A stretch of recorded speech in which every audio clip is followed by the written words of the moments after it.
Bonsoir famille. Bon, je reviens aujourd'hui pour dire quelque chose de très important, Ceux qui veulent m'écouter voudront bien m'écouter, tu vois, parce que quand je dis certaines choses, vous les prenez peut-être à la légère. Comme on dit que le prophète n'est jamais accueilli chez lui. Et voilà peut-être pourquoi les choses sont comme elles sont. Et je dis que c'est la familiarité qui est un isolant. Parce que quand vous êtes familier à quelqu'un que vous connaissez, vous le négligez et vous donnez l'honneur à ceux qui ne le méritent même pas parce qu'ils viennent de loin alors qu'ils vous conduisent dans les ténèbres. J'ai déjà dit que notre malheur est que nous avons été habitués à un type d'enseignement qui fait que nous croyons que nous sommes sur la bonne voie alors que c'est la voie de la perdition. Je le répète, la voie de la perdition est que c'est la voie religieuse là. On est trop religieux, on fait tout, mais on ne sait pas ce qui est dans la parole de Dieu. Et voilà pourquoi il est peut-être temps de lire la parole de Dieu et de voir les pratiques et d'essayer de comparer ce qui est écrit dans la parole de Dieu et ce qu'on pratique. Parce que ce qu'on pratique des fois est désobéissance de la parole de Dieu. Et pourtant, comme on a grandi dans ça, on pense que c'est ça le chemin, parce que les gens nous ont enchaînés. Et ça fait que ces choses-là sont des forteresses qui ont été construites, je ne sais pas, depuis 10 ans, depuis 20 ans, depuis 30, 40, 50 ans. Et donc, ce à quoi tu crois depuis 50 ans, quand on vient te dire subitement que non, ce n'est pas ça, c'est généralement difficile à déraciner. Et voilà pourquoi on appelle ça les forteresses de la religion, de la mauvaise croyance, toutes ces doctrines, parce qu'on est né dans ça. Et cela se réfère un peu aux pharisiens qui savaient que la loi de Moïse leur a été donnée par Dieu et que quand Jésus-Christ vient parler maintenant, on dit, bon, mais ce petit garçon, ce jeune garçon de 30 ans là, qu'est-ce qu'il vient nous raconter maintenant? Il dit qu'il peut construire le temple que nous on a construit à plus de 40 ans, plus de 50 ans. Et il vient nous dire qu'il va construire ce temple et le rebâtir en 3 jours, alors que Jésus parlait d'autre chose, de manière parabolique, que le temple dont Jésus parlait, c'était le temple de son corps, parce que Dieu ne vit pas les maisons construites de main d'homme. Je répète que Dieu ne vit pas dans les maisons construites de main d'homme. Dieu ne vit pas à l'église. Dieu ne vit pas à l'église. Dieu vit dans l'homme qu'il accepte. L'Esprit de Dieu vit dans l'homme. L'Esprit de Dieu ne vit pas à l'église. L'église est un lieu de rassemblement. Je dis que l'église est un lieu de rassemblement pour ceux qui portent l'Esprit de Dieu. L'église est supposée être le lieu de rassemblement pour ceux qui sont supposés être habité par l'Esprit de Dieu. Ça veut dire que quand je vais à l'église, c'est moi qui amène Dieu. Et on se retrouve dans une bonne atmosphère parce que Dieu va se reconnaître entre nous si jamais donc l'Esprit de Dieu nous habite. Ça, c'est très important. Dieu n'habite pas l'église. Dieu n'habite pas les maisons de pierre. Dieu nous donne son Saint-Esprit pour que ce Saint-Esprit habite en chacun de nous individuellement. Et ça, c'est très important. Et je vous répète de sortir des coutumes, des traditions, des rites, des fausses doctrines de l'Église pour vous accrocher à Jésus-Christ. Jésus-Christ seul et à sa parole. Sa parole est écrite dans la Bible. Sa parole est écrite dans la Bible. Cependant, Jésus-Christ peut se révéler par son esprit qui m'habite à travers moi ou à travers quelqu'un d'autre qui est habité par l'Esprit de Dieu. Et voilà le sens de la révélation. Et voilà le sens de la voix de Dieu. Parce qu'il y a une part la voix de Dieu et d'autre part la parole de Dieu. La parole de Dieu est écrite dans la Bible et la voix de Dieu, c'est la révélation de Dieu au travers de son esprit qui habite quelqu'un. Et la révélation de Dieu, qui est dans la voix de Dieu, ne peut pas être contraire à la parole de Dieu parce que Dieu ne peut pas se contredire. qui a écouté ce que je dis, qui entend ce que je dis, qui accepte ce que je dis. Sortez de la religion. Sortez de la religion et accrochez-vous à Jésus-Christ, à sa parole telle qu'elle est écrite. Je pense que ça en est beaucoup pour aujourd'hui. Soyez bénis au nom du puissant de Jésus-Christ. Je vous aime. Je suis votre frère et serviteur Gabriel Messi. Soyez bénis. Bonjour mon frère, bonjour ma sœur. Bonjour, bonsoir, où que tu sois. Je suis mort et je suis ressuscité. Ce n'est pas une fable, c'est la vérité. C'est vrai que ça peut paraître provocateur, mais c'est une réalité. Je souhaite que tu vives la même expérience, mais suis-moi attentivement jusqu'au bout. Suis mon histoire. Peuple de Dieu, Église consacrée, la mort et la résurrection ne sont pas un sujet étranger pour quiconque fait ses premiers pas sur le chemin de la foi.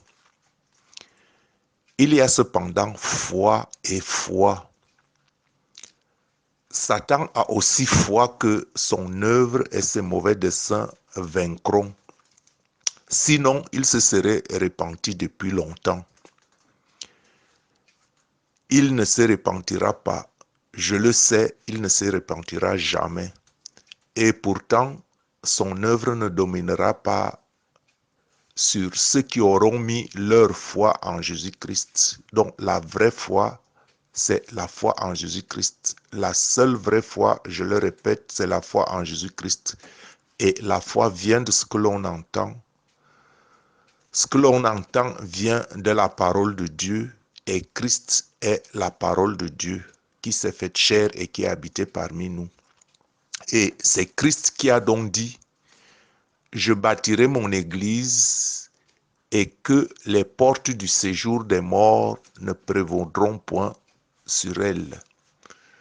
Je bâtirai mon église et que les portes du séjour des morts ne prévaudront point contre elle. Matthieu, verset 18b du chapitre 16. Je bâtirai mon église et que les portes du séjour des morts ne prévaudront point contre elle. Matthieu chapitre 16, verset 18b. Une église consacrée au service de Dieu. Une église consacrée au service de Dieu.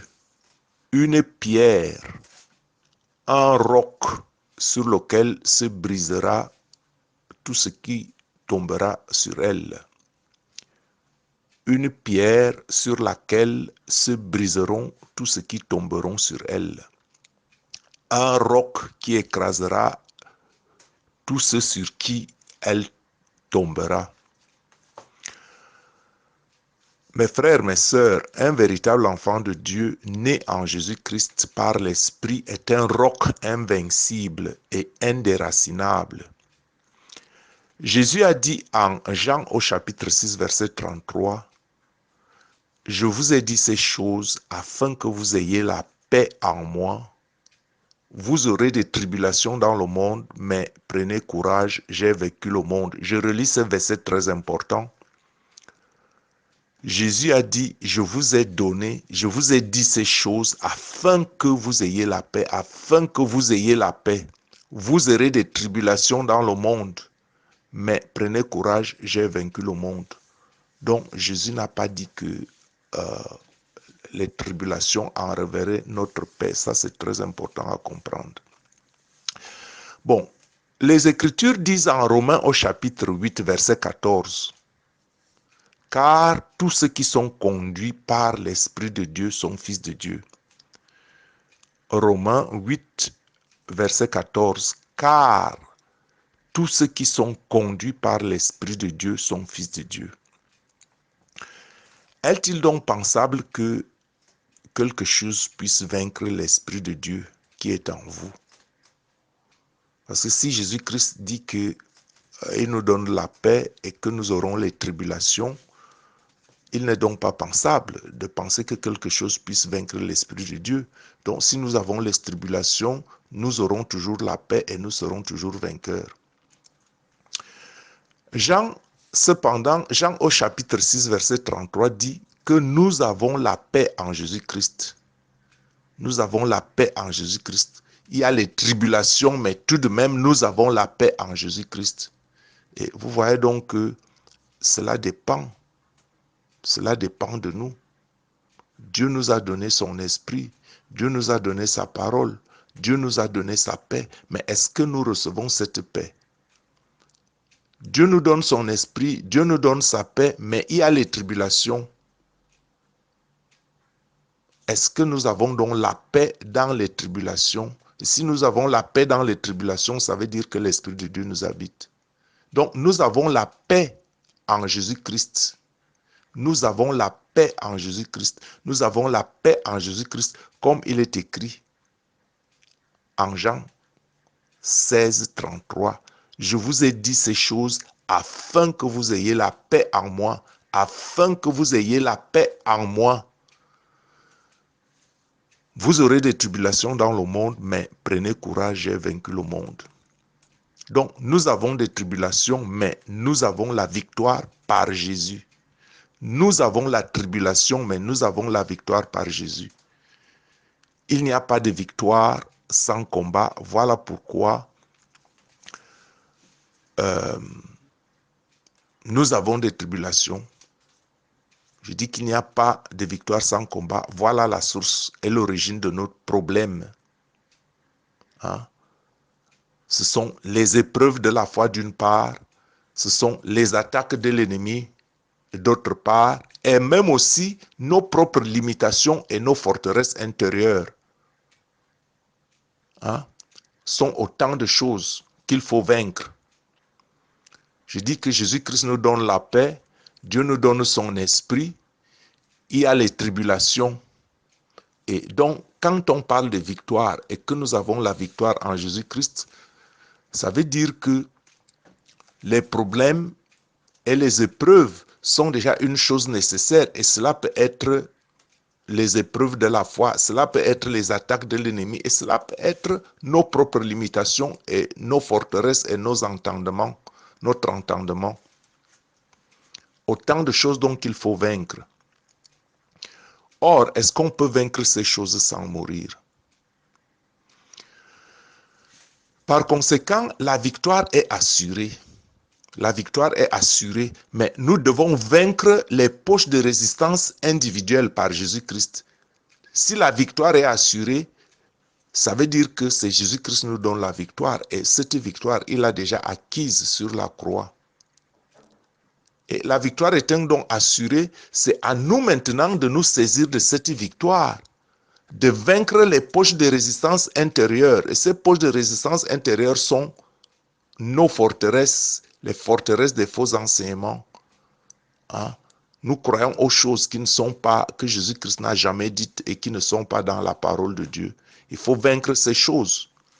Il faut vaincre l'ennemi qui nous attaque. Il faut vaincre nos propres forteresses et nos propres limitations par la foi. Hein? Donc, en fait, il n'y a pas de victoire en dehors de Jésus-Christ. Il n'y a pas de victoire en dehors de Jésus-Christ. Et comment pouvons-nous avoir la victoire en Jésus-Christ, Jésus-Christ étant déjà mort? Nous pouvons avoir la victoire en Jésus-Christ en mourant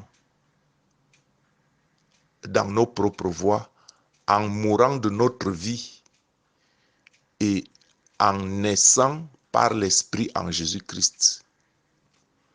Je dis qu'il n'y a pas de victoire en dehors de Jésus, parce que Jésus est le seul nom qui a été donné aux hommes sous le soleil. Jésus est le seul nom qui a été donné aux hommes sous le soleil. Lisez l'Écriture, cela est écrit. Et si déjà vous n'êtes pas dans cette lignée, si vous n'êtes pas dans cette pensée, voilà déjà une embûche que vous devez vaincre. Bon, donc, ce qui veut dire pour moi que ce n'est que sur Jésus lui-même que l'Église s'édifie. Ce n'est que sur Jésus lui-même que l'Église s'édifie. L'Église ne s'édifie pas sur d'autres doctrines, pas les doctrines des hommes, pas tout ce que les hommes ont essayé d'inventer, pas toutes les croyances. L'Église s'édifie uniquement sur Jésus lui-même. Pour être dans ce roc, pour être cette pierre, il faut être édifié sur Jésus, il faut être implanté sur Jésus, il faut mourir en soi-même, il faut mourir de nos philosophies. Je n'ai pas dit que toutes ces choses ne sont pas utiles ou importantes, mais je dis que pour être ce roc, cette pierre indéracinable, une pierre invincible, il faut que notre vie soit enracinée en Jésus-Christ. Et si notre vie est enracinée sur Jésus-Christ, cela veut dire que nous sommes morts en nous-mêmes. Nous sommes morts en nous-mêmes et ressuscités dans la nouvelle vie en Christ. Regarde ce que dit Pierre en 1 Pierre au chapitre 2, versets 4 à 8. Approchez-vous de lui, pierre vivante. La pierre vivante ici, c'est le croyant, le fervent croyant. Approchez-vous de lui, pierre vivante, rejetée des hommes, mais choisie et précieuse devant Dieu. Et vous-même, comme des pierres vivantes, édifiez-vous pour former une maison spirituelle. On dit ici une maison spirituelle et non une maison de pierre taillée de main d'homme. Un saint sacerdoce afin d'offrir des victimes spirituelles. Des victimes spirituelles, ça veut dire que nous devons consacrer,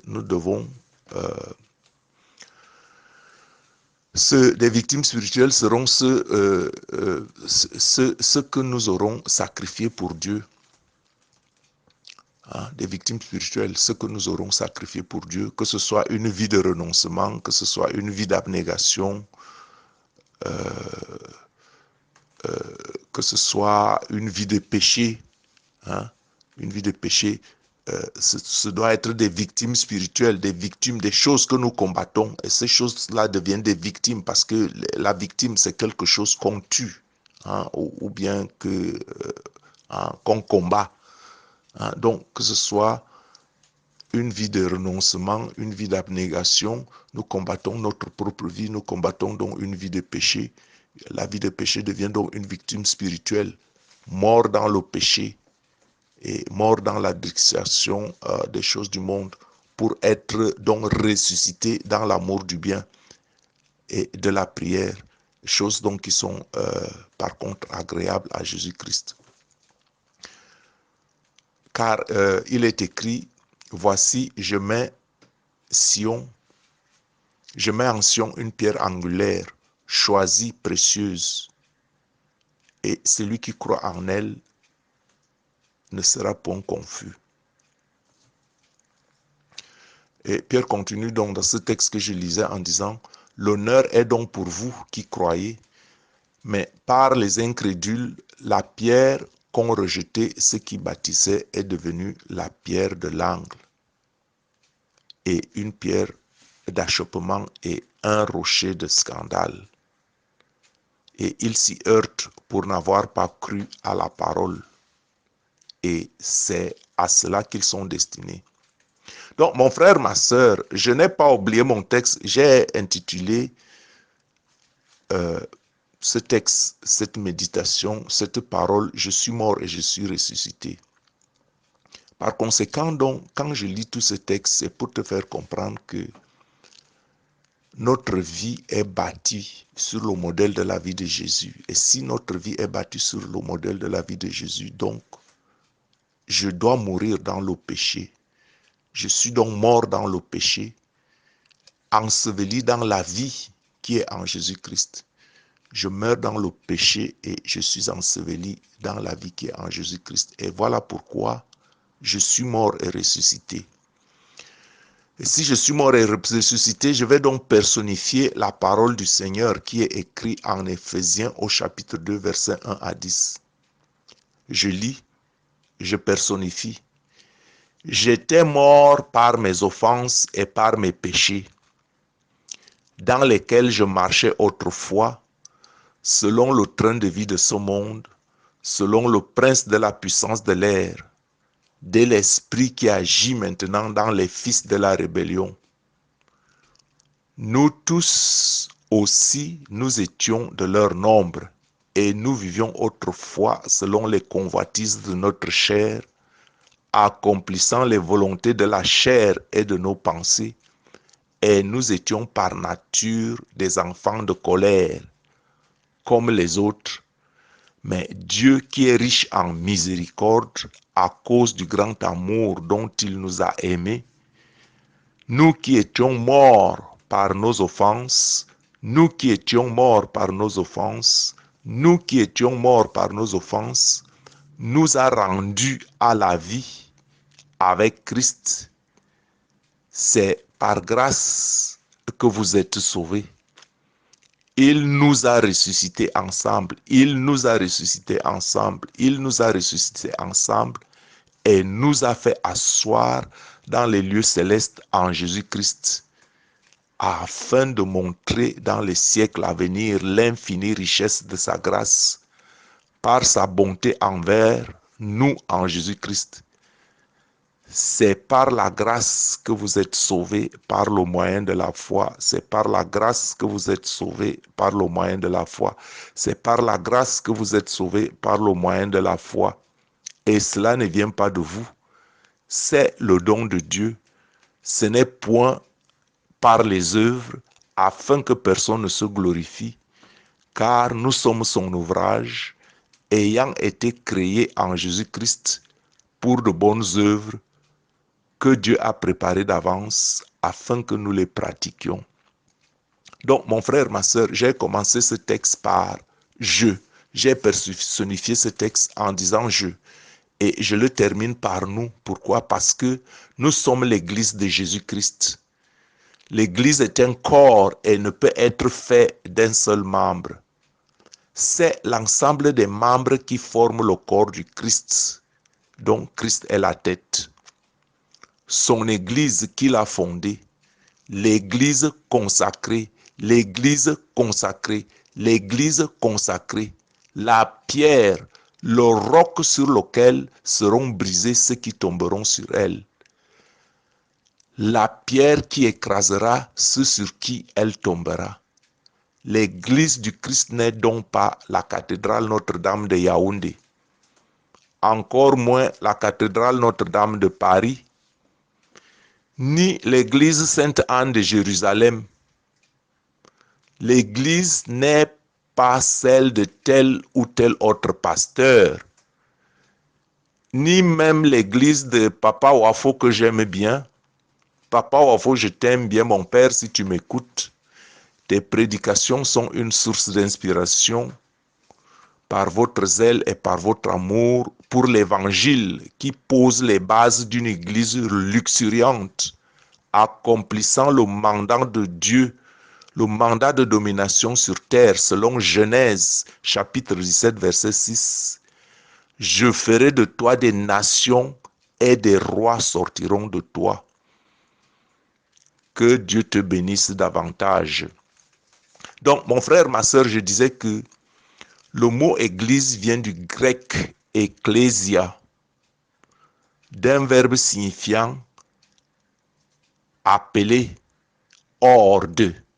Je dis que le mot église vient de ecclésia, d'un verbe appelé hors de. Ça veut dire que quand on dit hors de, ça veut dire mis à part, ça veut dire en quelque sorte mort. Quand on te met à part, on te met à part. Tu meurs de ce que tu étais, on te met hors de ce que tu étais. Donc l'Église est un peuple consacré à l'œuvre de Dieu pour la descente du royaume de Dieu sur la terre, tel que Jésus-Christ nous l'a appris dans la prière du Notre Père. Que ton règne vienne, que ton règne vienne, que ton règne vienne. Et le règne de Dieu, c'est un règne de gloire. C'est un règne de gloire. Et la gloire dans tous les sens. La gloire, ce n'est pas seulement la santé. La gloire, c'est aussi le bien-être. Et il faut donc que nous mourions dans notre façon de penser, dans nos notre façon de nous limiter nous-mêmes, de limiter Dieu. Quand on dit gloire, la gloire, ce n'est pas seulement que je suis en santé. La gloire, c'est tout ce que cela comporte. Les rues du ciel sont en or. Donc, mes frères, mes sœurs, nous sommes l'Église, un peuple mis à part, mort de sa propre vie et ressuscité dans la vie en Christ. La vie qu'il a sémée comme une semence, donnant naissance à une multitude qui lui ressemblerait, lui-même étant le premier-né et la tête du corps, fondé donc sur son Église, sur un roc invincible. Hein?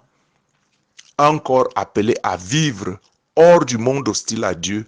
L'Église est formée de l'ensemble de tous les croyants, appelés à vivre hors du monde hostile à Dieu.